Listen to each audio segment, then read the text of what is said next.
একদিনের বিশ্বকাপের ফাইনালে অস্ট্রেলিয়ার বিরুদ্ধে হেরে গিয়েছিল ভারত। টি-20 বিশ্বকাপে সেই দলকে হারিয়ে সেমিফাইনালে উঠলেন রোহিত শর্মারা। যেভাবে সোমবার ট্রেভিস হেড ব্যাট করতে শুরু করেছিলেন তাতে 7 মাস আগে স্মৃতি ফিরে এসেছিল ভারতীয় সমর্থকদের মনে। জাসপ্রীত বুমরারা শেষ পর্যন্ত হতাশ করেননি, দলকে সেমিফাইনালে তুলেই ছাড়লেন তারা। ভারত জিতল 24 রানে। সেন্ট লুসিয়াসে এইবারে টি-20 বিশ্বকাপে যে অধিনায়কই টস জিতছেন তিনি বল করার সিদ্ধান্ত নিয়েছেন। সোমবারও সেটাই দেখা গেল। টস জিতলেন অস্ট্রেলিয়ার মিচেল মার্শ। বল করার সিদ্ধান্ত নেন তিনি, কিন্তু মার্শ ভাবেননি অস্ট্রেলিয়ার বোলিং আক্রমণকে নিয়ে এইভাবে ছেলে খেলা করবেন রোহিত শর্মা।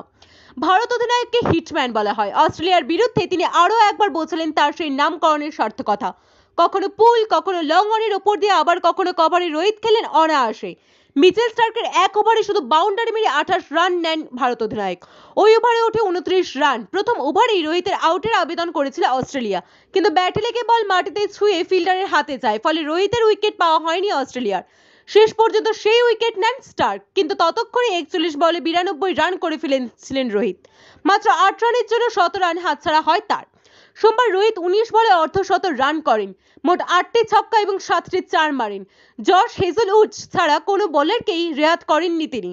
অস্ট্রেলিয়ার বাকি বোলারেরা যখন প্রতি ওভারে 10 রানের ওপর রান দিচ্ছেন, তখন হেজলউড 4 ওভারে দিলেন মাত্র 14 রান। কোনো ভারতীয় ব্যাটার তাকে ছক্কা মারতে পারেননি। তাতে যদিও ভারতের 205 রান তুলতে কোনো অসুবিধাই হয়নি। একটা সময় মনে হচ্ছিল ভারত হয়তো 220 রান তুলে নিতে পারবে, কিন্তু রোহিত এবং সূর্যকুমার যাদব আউট হতেই রানের গতি কমে যায়। স্টার্কের বল রোহিতের ব্যাটে লেগে পায়ে লেগে উইকেট ভাঙে, আর সূর্যকুমার আউট হলেন অফ স্টাম্পের এক হাত বাইরের বলে অযথা ব্যাট ছুঁয়ে। তিনি নিজের উইকেটটা উপহার দিয়ে এলেন স্টার্ককে। 16 বলে 31 রান করার পর সূর্য ফিরেন ভারতীয় দলের মধ্যে। 220 রানের আশা শেষ হয়ে যায়। হার্দিক পান্ডিয়া এবং শিবম দুবে চেষ্টা করছিলেন, কিন্তু তারা ক্রিজে থিত হতে হতেই বেশ কিছু বল নষ্ট করেন, ফলে শেষ থেকে বড় শট খেললেও 205 রানে আটকে যায় ভারতের ইনিংস। অস্ট্রেলিয়াকে সরাসরি সেমিফাইনালে যোগ্যতা অর্জন করতে হলে ভারতের দেওয়া লক্ষ্য পার করতে হতো 15.3 ওভারে, কিন্তু অস্ট্রেলিয়ার ব্যাটারদের দেখে কখনোই মনেই হলো না সেই হিসেবে তারা মাথা রেখেছিলেন বলে। অস্ট্রেলিয়ার ম্যাচটি জিততে চেয়েছিল, তাই শেষ পর্যন্ত খেলার চেষ্টা করছিলেন ট্রেভিস হেডরা। ভারতীয় বোলারদের মধ্যে সফলতম আর্শদীপ সিংহ। 4 ওভারে 37 রান দিয়ে 3টে উইকেট নেন তিনি। তবে প্রশংসা করতে হবে কুলদীপ যাদবের। তিনি বল করতে আসার আগে অস্ট্রেলিয়ার ব্যাটাররা অনায়াসে শট খেলছিলেন, দ্রুত রান করছিলেন তারা।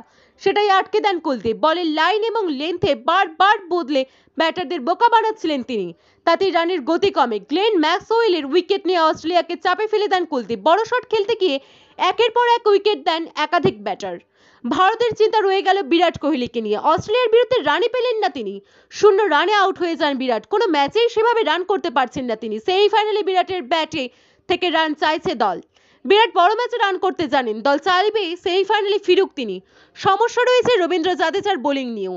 তিনি এই ম্যাচে 1 ওভারে 17 রান দিয়ে ফেলেছেন। এখনো পর্যন্ত বল হাতে সে নজর কাটতে পারেননি জাদেজা।